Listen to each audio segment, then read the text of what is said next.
De estatura modesta, com um caráter incrivelmente extrovertido e sempre abrigou no seu coração o desejo de realizar grandes feitos.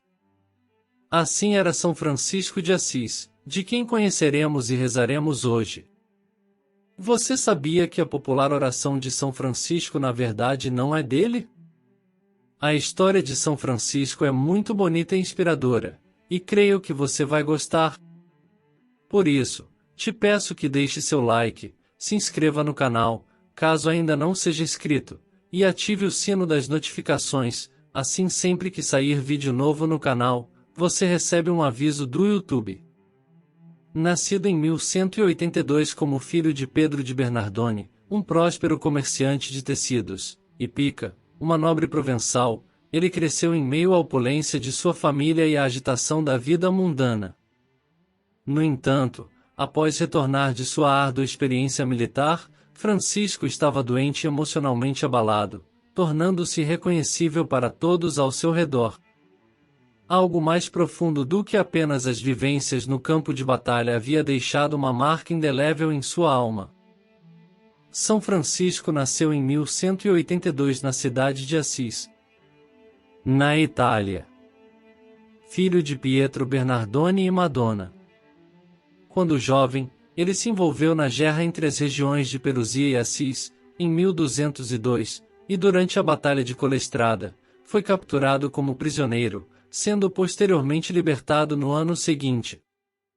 Em 1205, ele se alistou novamente no exército, mas durante o trajeto, teve um sonho que o levou a repensar sua vida.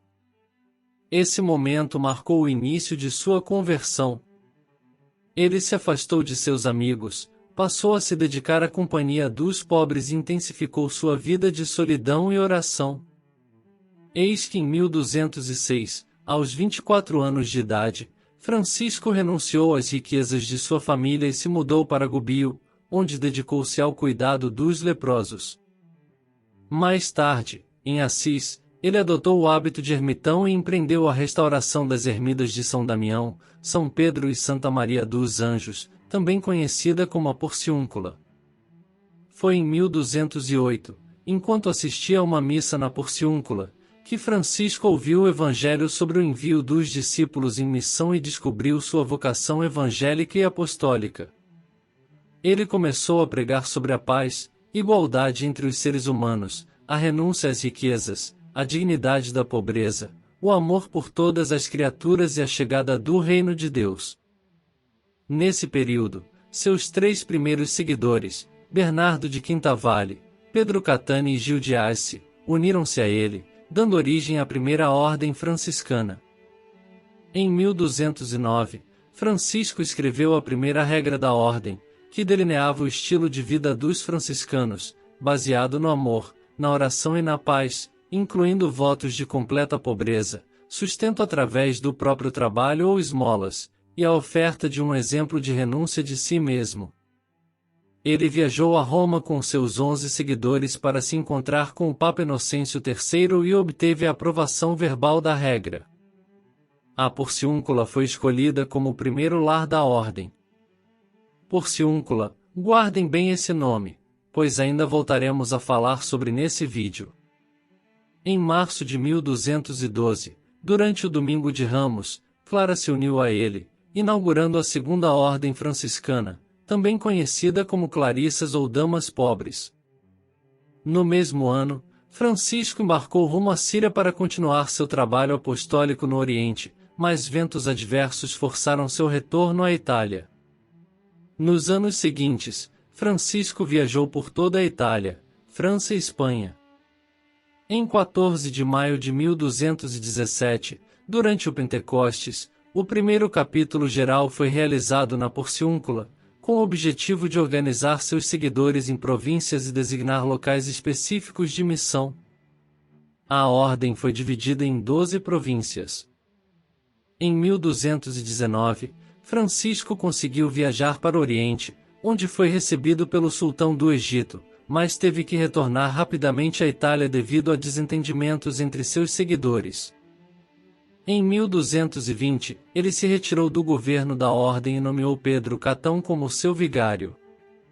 No mesmo ano, fundou a Terceira Ordem, conhecida como Terciários, que permitia a participação de pessoas envolvidas em ocupações civis, casadas ou que não pudessem seguir a Primeira Ordem por diversas razões. Também em 1221, a hierarquia eclesiástica solicitou que a regra original, escrita 11 anos antes, a chamada de Primeira Regra, fosse revisada para ser mais concisa. A regra final foi aceita pelo capítulo de Pentecostes e aprovada e confirmada por meio de uma bula papal pelo Papa Honório III.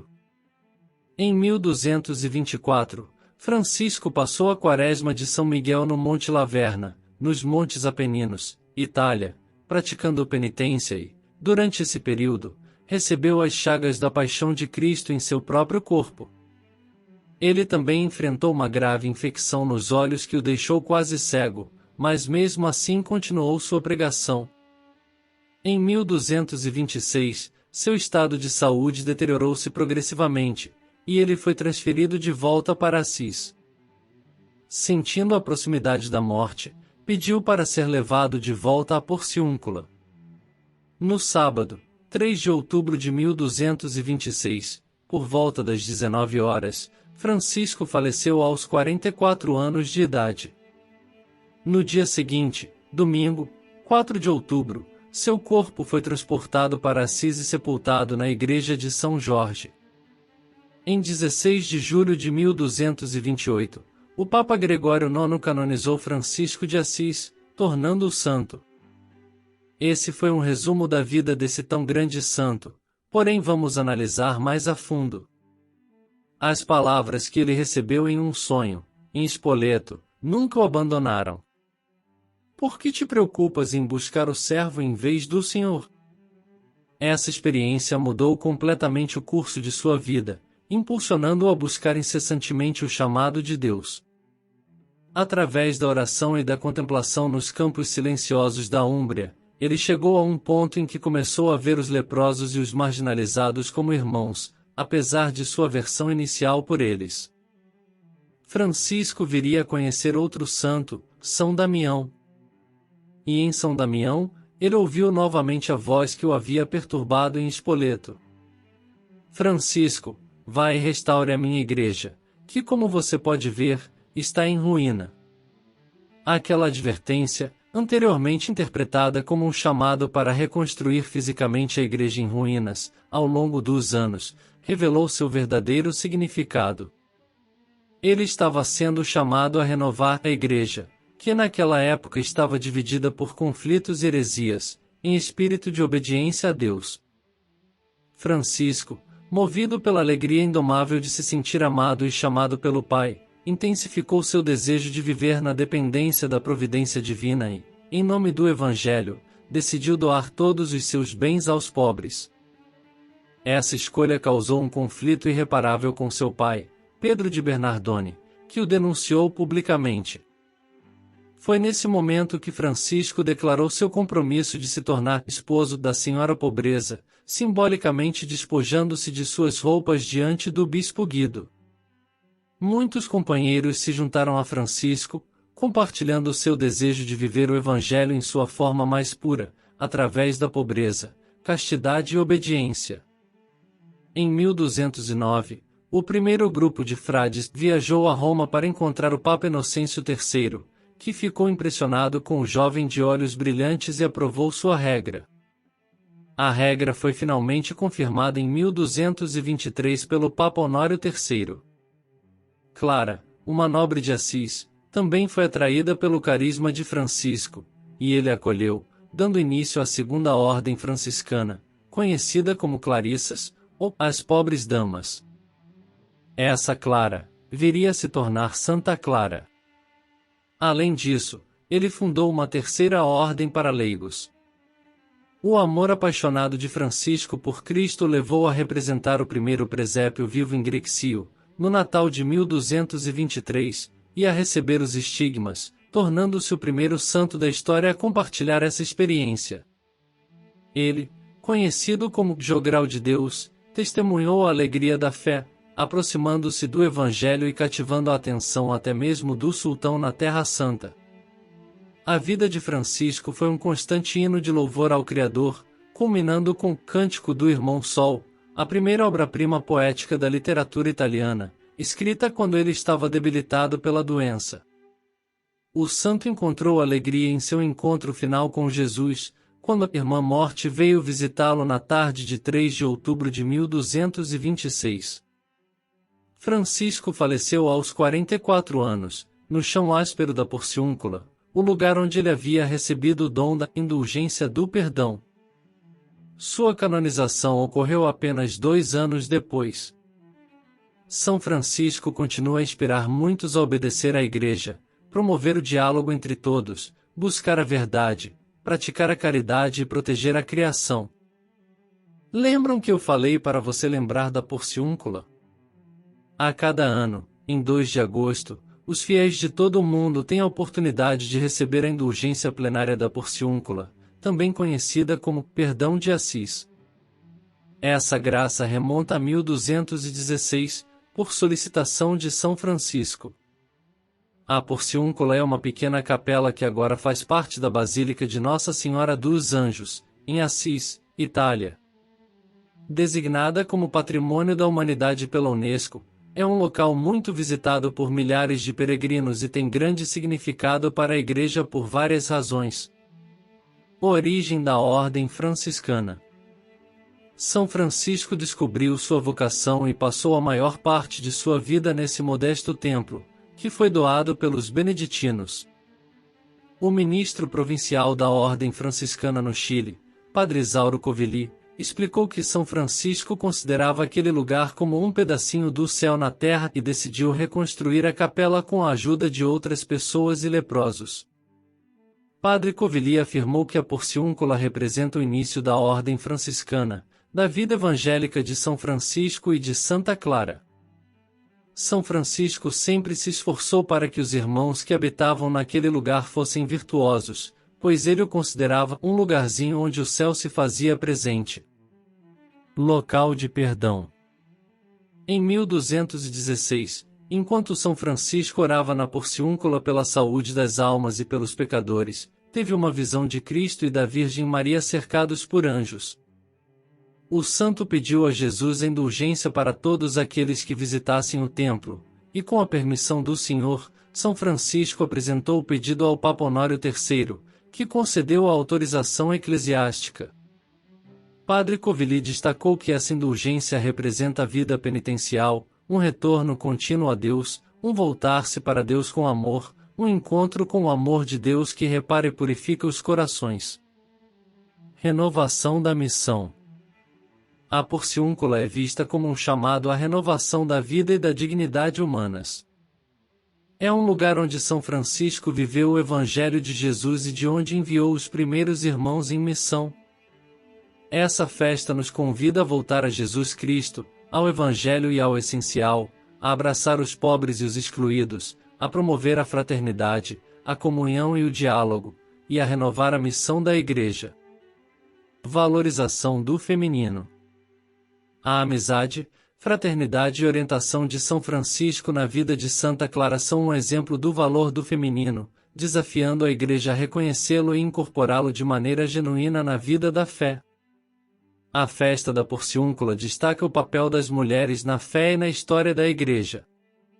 Em resumo, a festa da Porciúncula é uma oportunidade para a Igreja se renovar, retornando ao essencial, aprofundando a fé, promovendo a comunhão, e comprometendo-se com a missão de anunciar o Evangelho ao mundo. Lembram que no início do vídeo, eu mencionei que a popular oração de São Francisco de Assis não foi criada por ele? Vamos inicialmente rezar e relembrar a oração. Senhor, fazei de mim um instrumento de vossa paz. Onde houver ódio, que eu leve o amor. Onde houver ofensa, que eu leve o perdão. Onde houver discórdia, que eu leve a união. Onde houver dúvida, que eu leve a fé. Onde houver erro, que eu leve a verdade. Onde houver desespero, que eu leve a esperança. Onde houver tristeza, que eu leve a alegria. Onde houver trevas, que eu leve a luz. Ó Mestre, fazei que eu procure mais consolar, que ser consolado, compreender, que ser compreendido, amar, que ser amado. Pois é dando, que se recebe, perdoando, que se é perdoado e é morrendo, que se vive para a vida eterna. Amém. Lembrou da oração? Pois vamos a algumas curiosidades. Essa oração, conhecida como a Oração de São Francisco, foi apresentada anonimamente ao terceiro franciscano, Papa Bento XV. Ele a publicou no Jornal do Vaticano, Osservatore Romano, em 20 de janeiro de 1916. É importante notar que essa oração não é encontrada nas fontes franciscanas, que compilam os escritos de São Francisco, crônicas e suas primeiras biografias em um livro de 1550 páginas. O conteúdo da oração reflete uma piedade medieval e aplica o princípio da cura pelo antídoto à espiritualidade. A oração sugere o amor para combater o ódio, o perdão para superar a ofensa, a união para acabar com a discórdia, a fé para dissipar a dúvida, a verdade para substituir o erro, a esperança para vencer o desespero, a alegria para eliminar a tristeza e a luz para afastar as trevas. A segunda parte da oração contém elementos da espiritualidade franciscana, enfatizando a importância da paz interior e da serenidade diante das adversidades, algo que São Francisco também destacou em seus escritos. O beato Frei Egídio de Assis, um dos companheiros de São Francisco, escreveu sobre o amor desinteressado e o serviço sem a expectativa de retribuição. Mais tarde, Frei Benoit, um capuchinho francês, imprimiu esta oração no verso de uma estampa de São Francisco de Assis após o término da Primeira Guerra Mundial, em 1918, e recomendou aos terceiros franciscanos que a rezassem pela paz na Europa. A oração foi posteriormente divulgada pelos protestantes franceses em 1927, pelos anglicanos na Inglaterra em 1936 e pelos calvinistas suíços em 1945, com São Francisco sendo atribuído como autor. No Testamento de São Francisco, ele menciona a saudação: "O Senhor te dê a paz", como uma revelação divina. A paz que São Francisco propõe não é apenas a coexistência pacífica, mas a aceitação do próximo e a superação de sentimentos como aversão, raiva e ódio. Ele promove a empatia, encorajando as pessoas a se colocarem no lugar do outro. Interessante, não? Embora a oração não tenha sido criada por ele, existem pontos dos quais ele pregava, e você conhecia essa curiosidade? Compartilhe esse vídeo com mais pessoas, para que elas também conheçam e aprendam sobre São Francisco. Se você gostou do vídeo, deixe seu like. Ao final do vídeo, vou deixar 3 vídeos que acredito que vocês vão gostar. Até a próxima! E que Nossa Senhora abençoe você imensamente.